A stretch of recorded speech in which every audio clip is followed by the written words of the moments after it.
I'm working on a 1937 Delage D8. Half the structure is wood. Let's see what that looks like.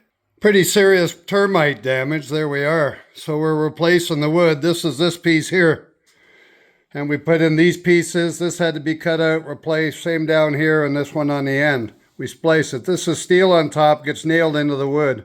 I've got the steel piece here to add later. Somebody made this piece before and it worked, so I kept it. I bolted this down through the frame like it was on the original car, and of course it's all screwed. We're gonna take it all apart and glue it later.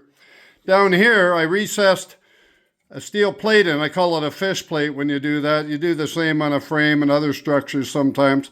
I recessed it in so when the outer quarter panel goes on, it's not gonna hit. Put screws. I'm going to take it apart and glue it, and then I'm going to put this piece on. I'll have to weld it without burning the wood. We remounted the trunk floor bracket. It was bent from a previous collision. So we straightened that out. We screwed it all in with the original screws, so it's going to look good. In the back above the gas tank here, we got this bracket that's going to reinforce this piece that I had to cut. And it's also going to join the top and the bottom together. We're going to take that, glue it, and also put a plate on the outside.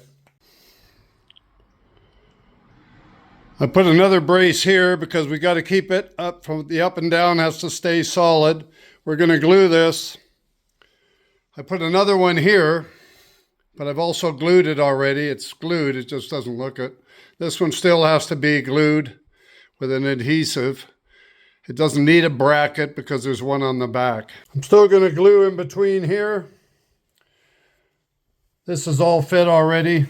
Here's the bracket on the back. Goes across the gas tank here. This is tied in there. There's the block back there. That'll also be glued.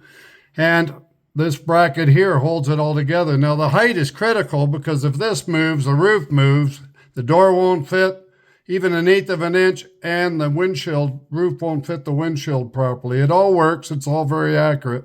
But that's actually the biggest part of the job, is to keep the measurements.